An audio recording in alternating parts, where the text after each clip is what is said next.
Hey everyone, Krista here, and we are back in the shop at CA CycleWorks, and we're testing injectors.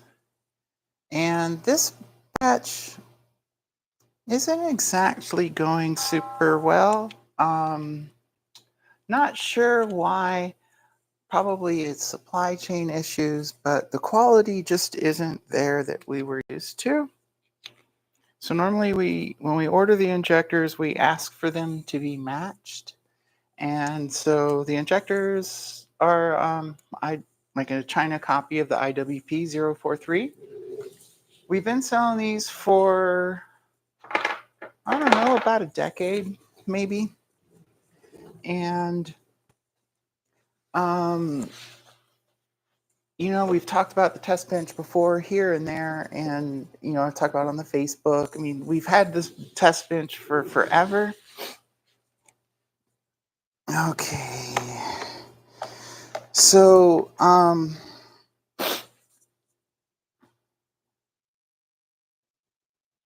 after I test them, I put them in this tray, and then we enter their values into a database, and we have them sorted and matched. And that's what we do. And then in a second, I will point you down a little so you can see my work area here.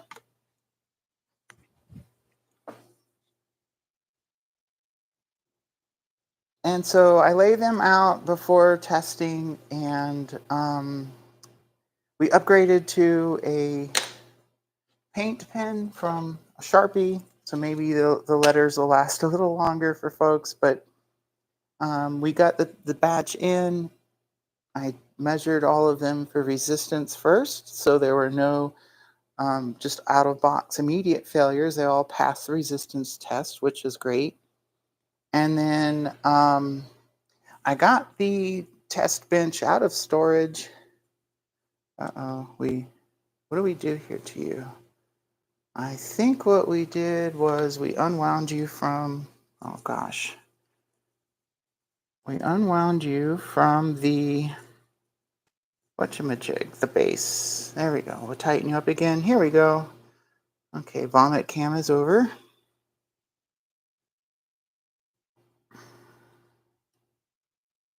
So that's the test bench. Kind of typical made in China test bench, nothing too special. Until it broke, and then we started modifying it and repairing it. So it used to have a control panel under here, and it had some preset tests built in. And then I cheated and I put an Arduino here, and then I ran a pulse to that board, and then it sent the pulses around on back to the driver.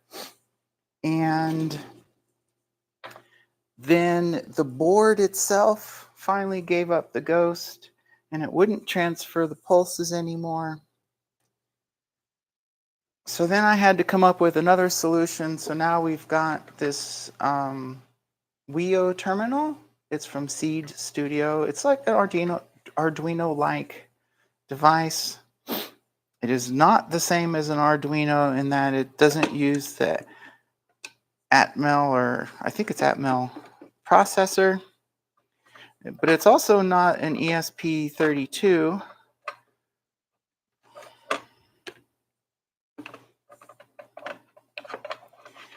And so I got that going, and then over time, like, if it's a year or two between using the test bench, things like the solenoids to drain get grumpy, or just things go wrong. So the fifth tube takes too long to drain, so we're just not using the fifth tube right now. I just can't be bothered.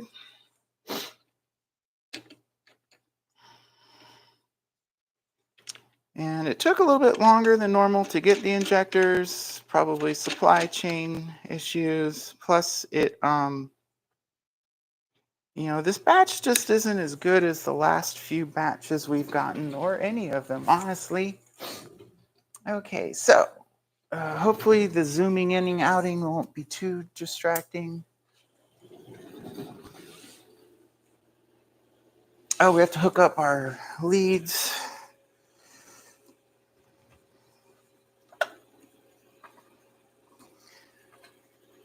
And then I kind of don't ever assume anything. Like in this case, we're using a pressure regulator from a 900 SS.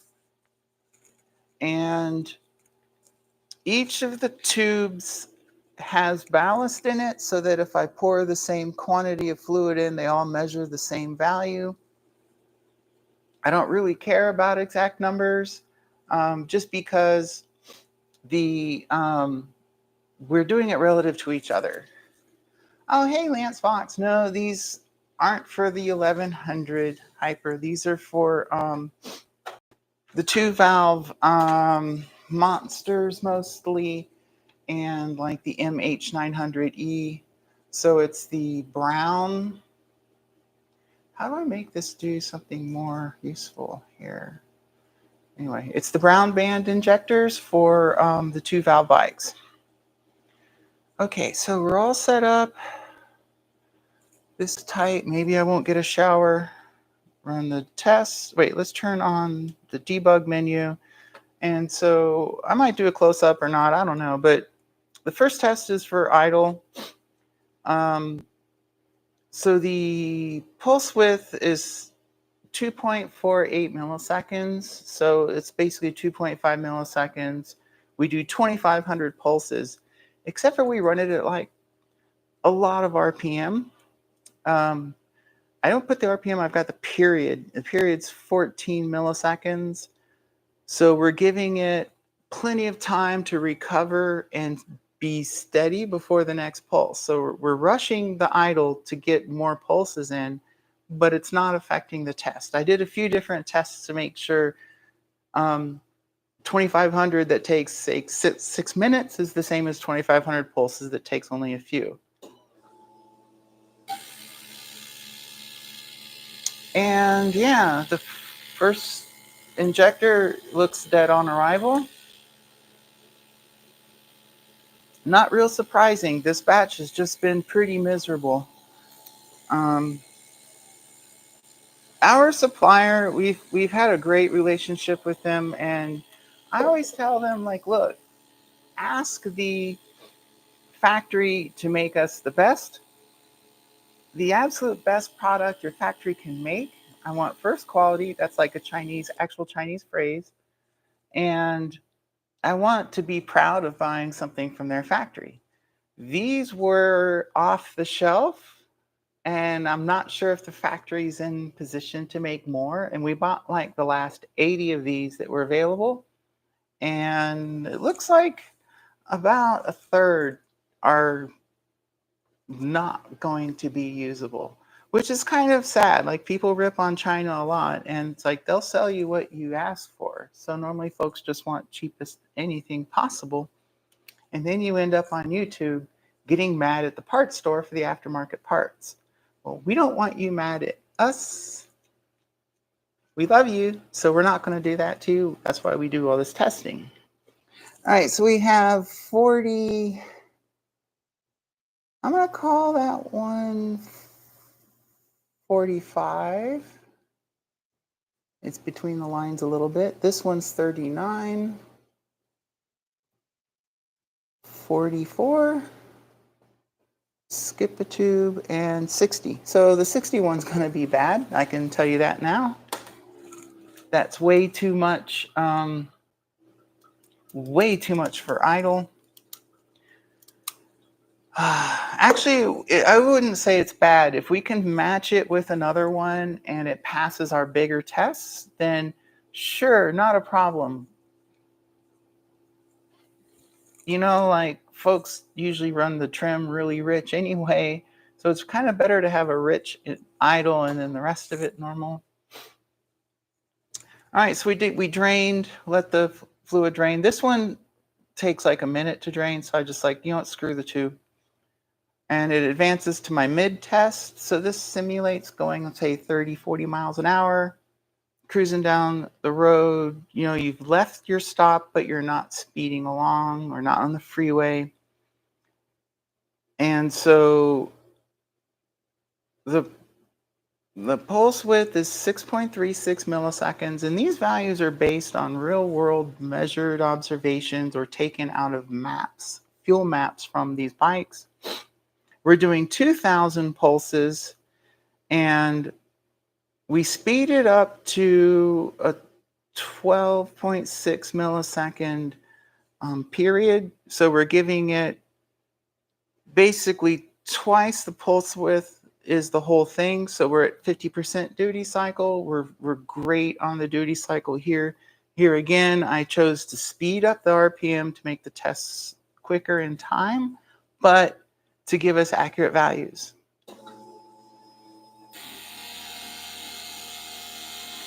Now this first injector came alive, so it just can't handle, it's slow to open and close. And from my observation of this group of injectors, that's probably something the factory sort of is lazy about.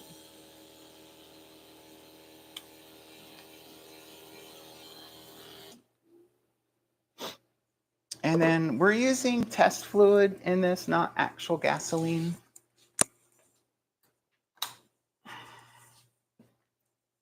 Especially like, you know, getting the bench going from waiting, it's pretty bad because it'll spray all over. I can just has my normal stuff. Do you have it? Mm-hmm. Okay. So, yeah, that first test that you can't see. Oh, there it is. Yeah, he kind of came alive, but you see the average. You know, these are pretty good. Like, that's not bad for injectors overall. But when we match them, we go 2 cc's between injectors. Sometimes we go 3 or 4, but that's it. We never, like, these two are not matched. We would never sell you these 2 injectors together. Now this one's 72 and this one's 73. These would match. But they all four tests have to be that close, not just this one. So let's write down these mid values. And then I'll record the first one, but I'm not even going to enter it in the database probably. So we've got 48. I mean, we're not even going to bother to match or sell it because it won't run idle, which what good is an injector that won't let your bike idle? 72, 67, 73, and 86.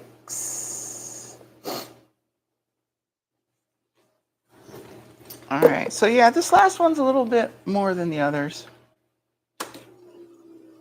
Now you see it clicks and sprays. That's to let the pressure out of the fuel rail. Mostly that's for when we're done with all the tests and we want to open this up and do the next round. You don't want pressure in here because then you get sprayed.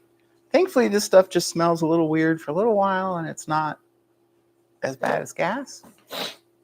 The other thing I like to check is that when I get started, I do a test and I sit and watch. I record the numbers and I go away for a while. Then I come back and check again to make sure none of them are slowly leaking, because that's another way a test can screw up your, where the bench can screw up your testing is by tricking you and thinking there's less than it delivered.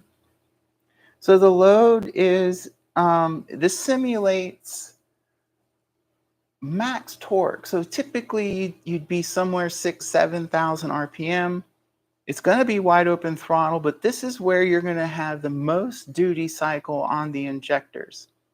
You have more fuel requirement here than you do at wide open throttle.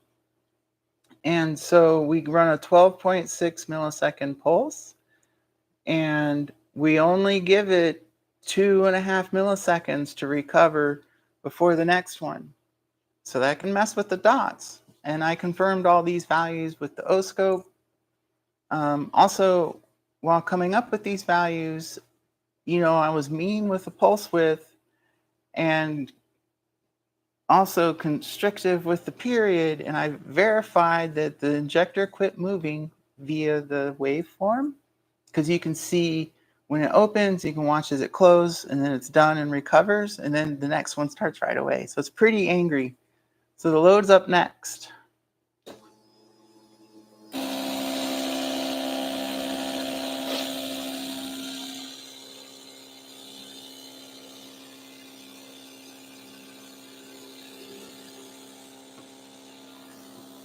So back to Lance, if you're still here.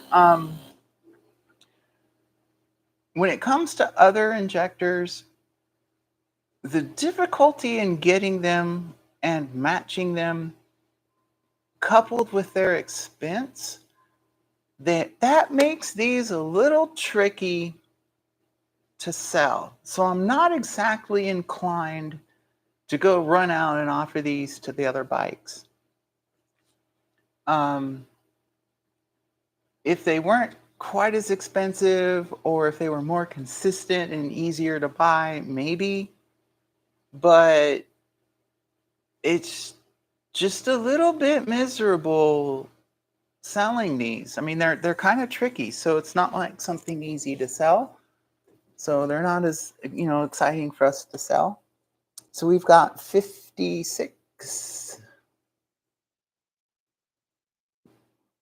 64. Ooh, that one's not doing so hot. This next one might not get sold at all. 70. I'm gonna call that one 79. 84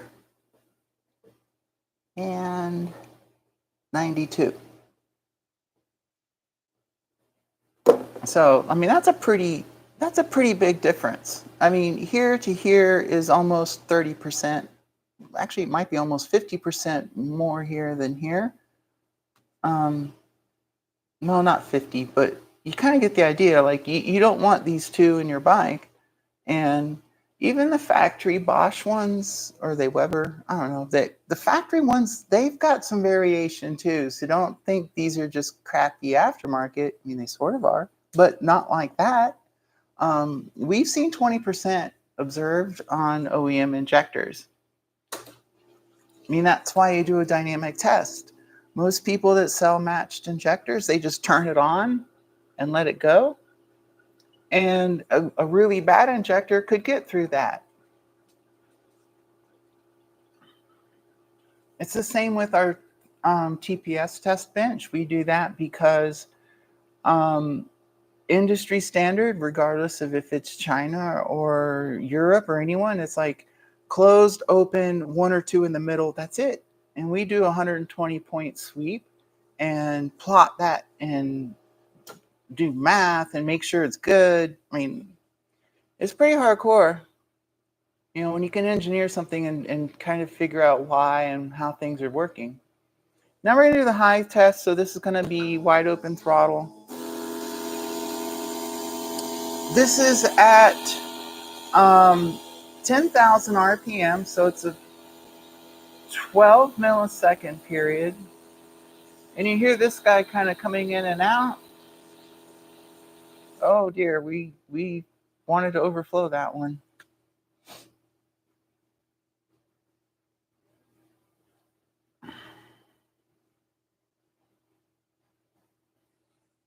Yeah, I just wish I had a little more confidence in the supplier. It's tough. I don't want to base a big chunk of our income on relying on this product line, because they're not easy to get, sell, and test. I tell you what.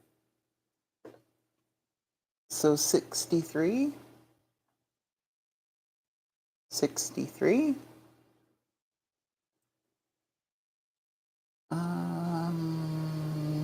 77. I'm just going to put an X by that other one. Let's see here. 84.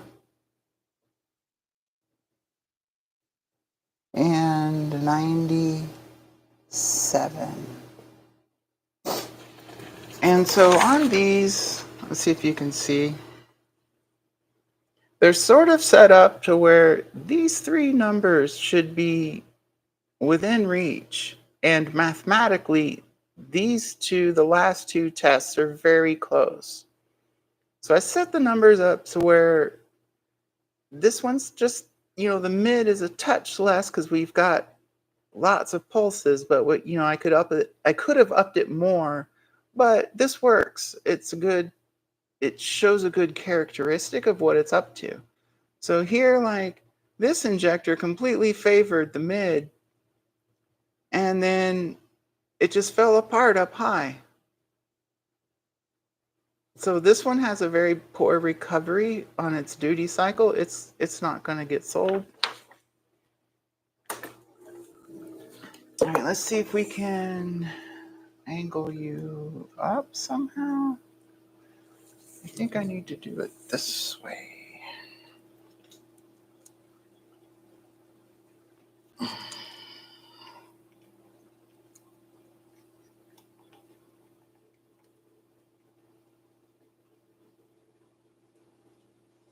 All right. So we'll get our next 5 injectors ready. I put those here. You can't see that. There we go. I put one of our FPHOS hoses and then our quick disconnects there. It's like over time the hoses they had just they sort of fell apart, so you got to replace things over time.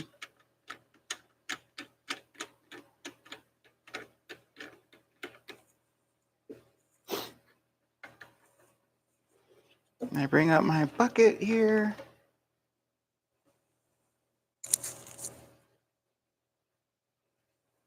I take the bottom one out. I take the top one out and the whole rail will drain.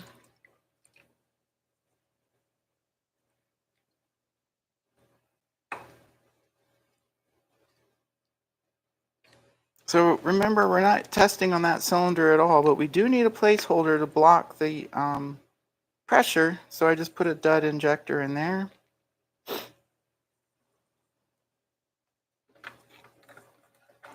Okay, so we take the, I made these bottom sleeve adapters.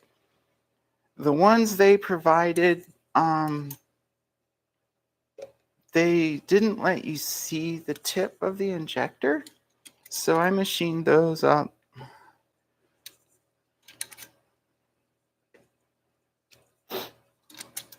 And then now, to make sure I don't sell these two, I take the O-ring off the top.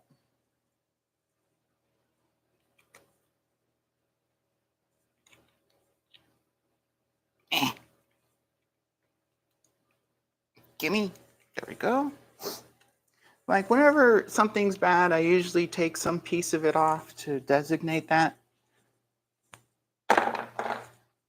That way we don't, it's just part of the accounting. I'm pretty good about keeping things proper.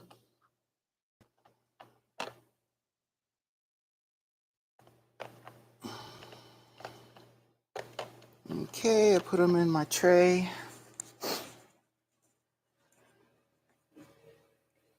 And then, so they're just in order.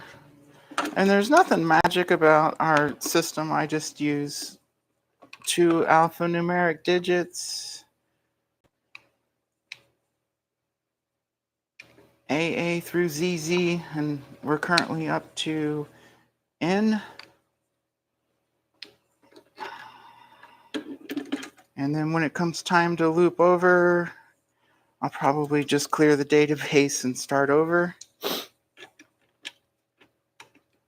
We'll see. I don't know. Maybe I'll go 3 digits.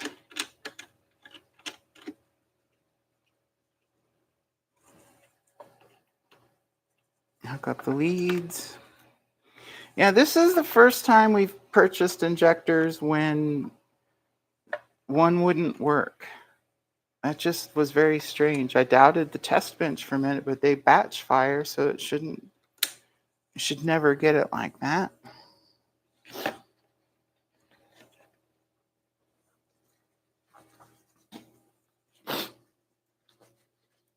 Okay.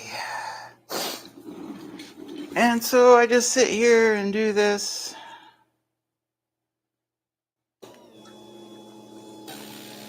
And this guy's not going. It's just sad. Two of them aren't going. I mean, he's doing something. You see fuel or fluid, but then this guy here is racing ahead of the others. It's just disappointing. Like, we're gonna need compensation for this crappy batch. Like, I already sent kind of a little grumpy mail to the lady we deal with. I mean, she knows we want quality. Like, I tell her, don't waste my time with crap. Oh, so this one here's problem is that it doesn't close. So it's unable to stay closed between pulses. And so that's a kind of fundamental low-level problem you're not supposed to have. All right, so the first one is 32, so we'll just put an X. The next one is an X, and his thing is leaks. And what is this? 108. All right, the next one we've got 38, 45, and dead.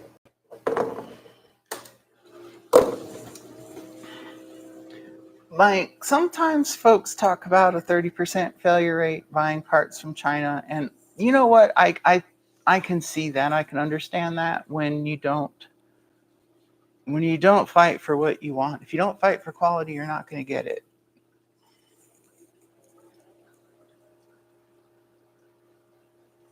Once you have a longer established relationship with a vendor or a factory, they're going to care a lot more. We're very respectful of our people and our factories. And so this is just really out of character for our purchases. Yeah, see, he's already flowing before we started. This one I might need to pull the plug on. We'll see.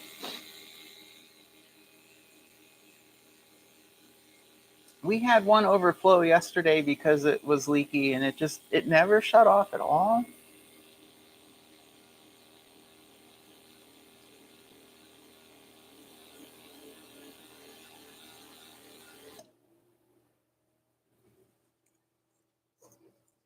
So the end one's still 0. So he's a complete dud, even though he had resistance. Give it another second for the bubbles to settle.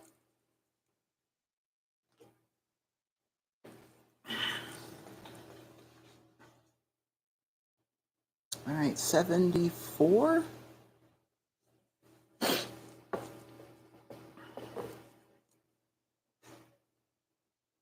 Wow, that's interesting.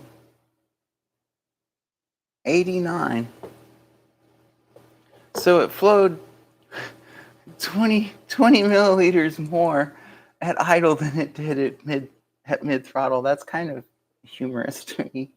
I've kind of ironical that way. 71 and 83.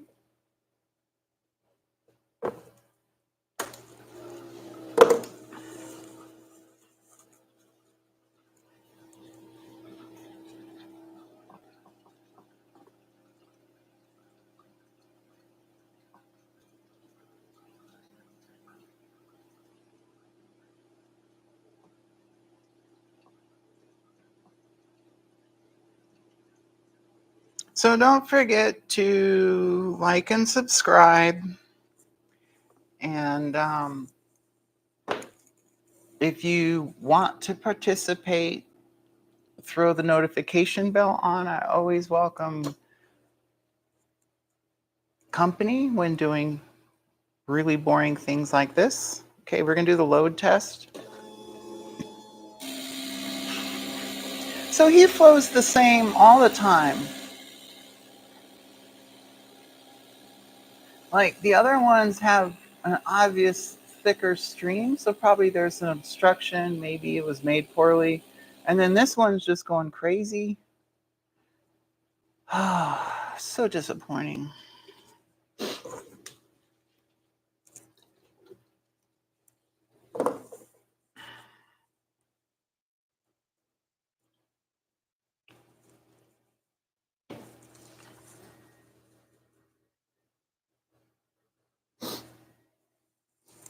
And the bubbles aren't too terrible. They can tell you the range of the meniscus, so that kind of helps too. So we've got 76 on one of the ones we're not selling. We've got 64 on the next one we're not selling. 75 and 8246. And the other one's still dead.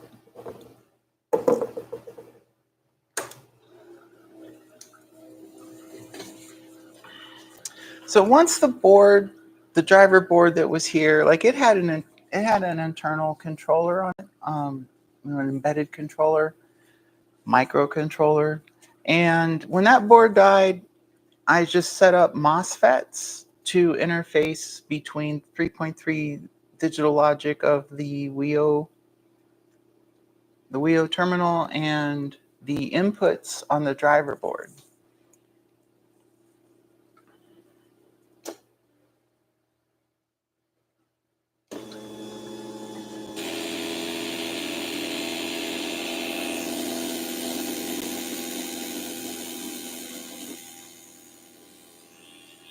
Yeah, I think these two are kind of iffy.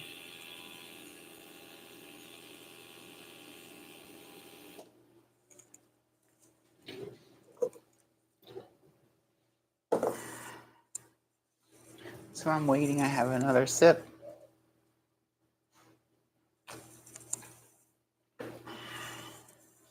On my personal channel, If Life Was Easy, I talk more about the design, and I'll get deeper into the design and some of the design choices on that channel before I put this kind of away and forget about it. So in the next couple of days, I'll do a big kind of a breakdown of hows and whys and all that. Okay, what have we got? We have 75,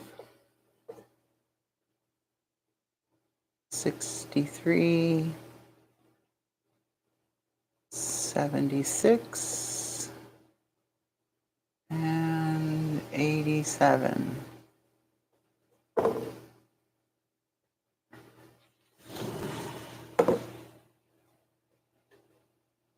And he was 0.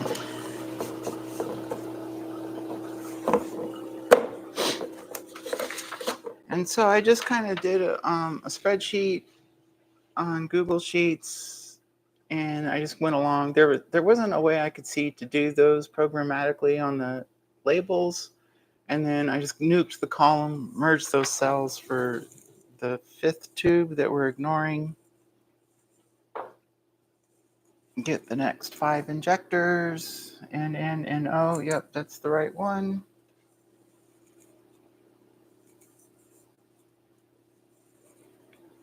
NP, NQ, NR.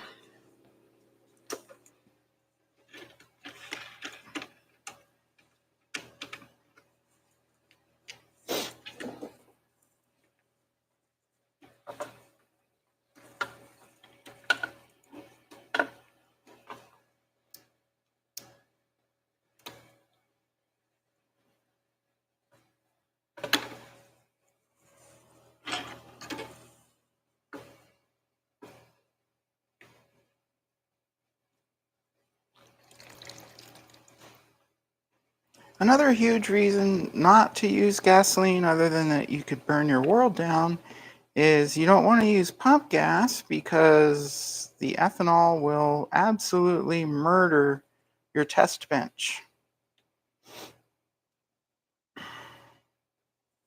So the test fluid is a lot more friendly to your components than gasoline. So you might last longer not needing to replace things. Man, those O-rings are really stiff. So this one's good. This one's good. And these two are bad. So yeah, 60% of those. 3 out of 5 are not good.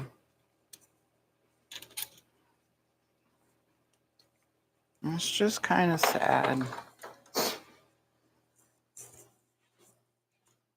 It's like I'm a very positive person all around, and I just really don't like when there's negativity, and this is some negativity, you know, like I don't want it to be, I don't want there to be bad parts. And I don't want to have to tell the vendor we've wasted time, money, and shipping and ozone, and you know, like if the factory, I just wish they could have done a little bit better job and then not have so much waste. But that's why we test.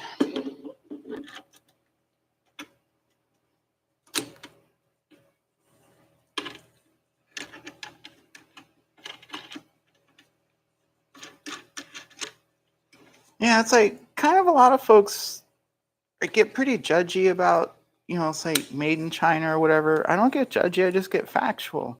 And you figure out what you want, what reality you want, and then you just strive to make that happen. Same with this test bench. Technically, it's a crappy test bench. And then with my engineering, it's an amazing test bench. Okay, next batch. Let's go for the low. It looks like we might have all 5.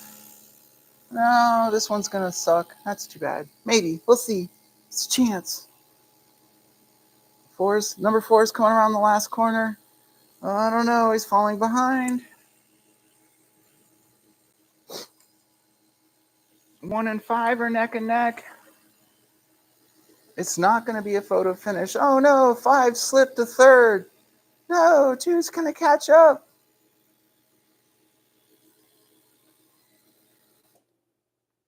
And 1 leaks. That's too bad. Put an X on him. Leaks. Oh, you can't see what I'm doing here. I'll show you what I'm doing. So we've got 88. That's a hell of an idle, I'll tell you what. We'll probably stall the bike. We've got 38. 51. That's sort of that talks about this whole batch right there. 32 and 47. Yeah, that's a good little summary. 2 in the 30s, 2 near 50.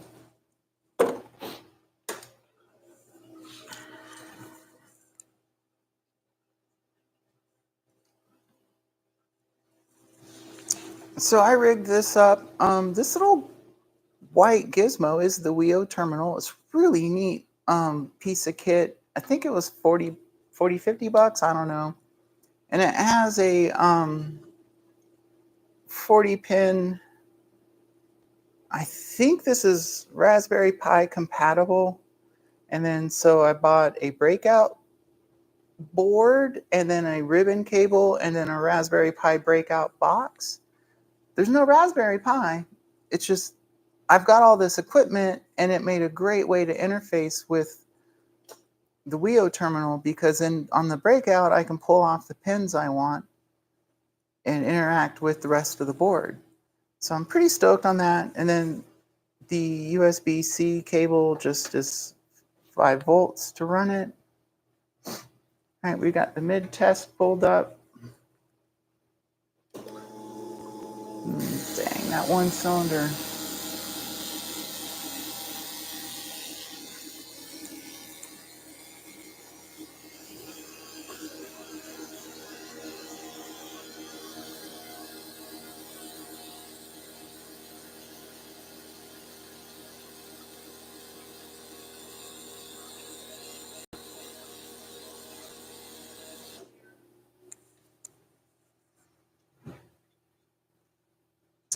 So I'll probably get through these tests on these 5 injectors and in the video. I mean, just how long do you want to watch me be boring?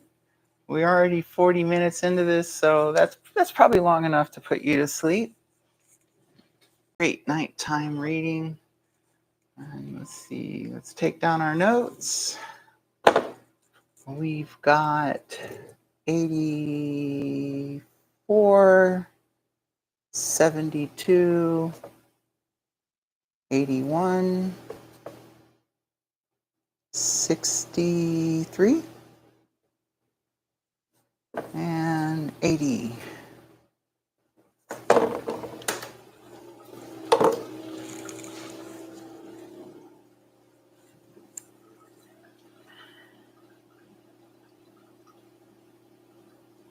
So yeah, like last year's batch, I had to replace all the plumbing. They used a lot of quick fittings, and those broke down, so I replaced all the quick fittings, and then I put in a lot of brass, just standard plumbing crap. We're doing the load.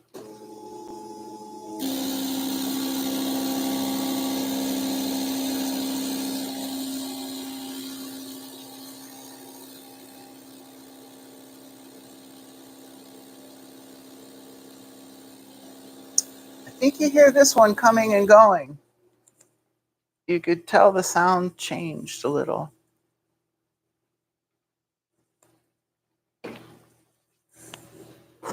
So this guy here doesn't like full getting near duty cycle, and of course this one just leaks, so it's the same every test. Although ironically, when they leak, they seem not to perform very well, so they just sort of make less at more demand, which is kind of weird. So we have 78,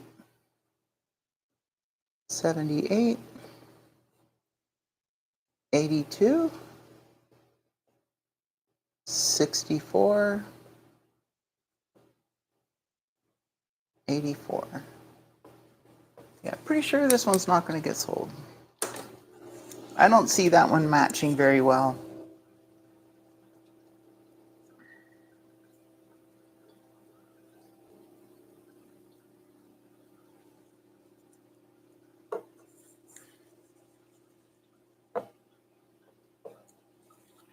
Go ahead and X that one out. One more test. We have the high test to do.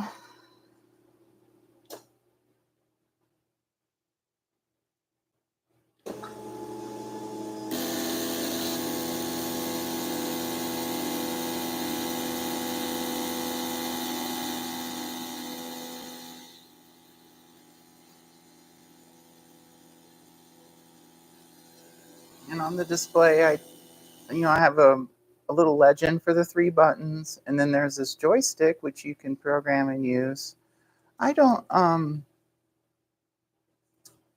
use up down. If you want to change the test, you can scroll through the menu, and then pushing turns on and off the debug menu, which is over here with the period, pulse width, count.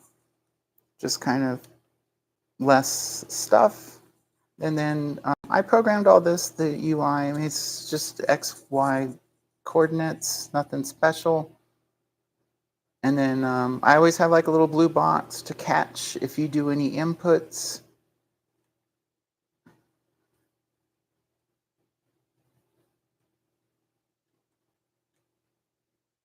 Yeah, it's a neat little gizmo. I mean, for the money, it comes in a case and has all those features. That's pretty dang incredible.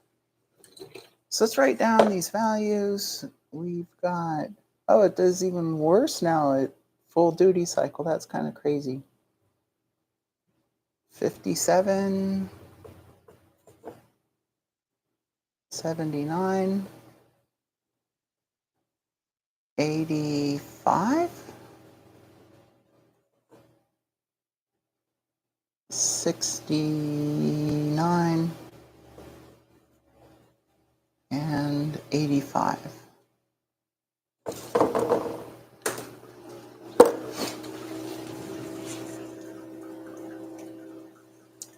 Well, there you have it. We got through 3 sets. So it's 15 injectors. I've got 5 left to do, and then that'll be the whole batch we bought. So I'll pick this back up after lunch. Well, yeah, and the thing is that we're a victim. Lance just posted again on the comments. You know, he's like, China can make high quality, but you have to pay for it. Everyone wants everything too cheap. Exactly right. Like, we are victims of our own greed. You know, it's like they'd make something and then we complain it costs too much, and then they figure out, they probably really do think, what can we do to save money that doesn't make a complete crap product? And they find their corner to cut here or there or there, and it's just a trap. So that's why we do testing and why relationships are so important.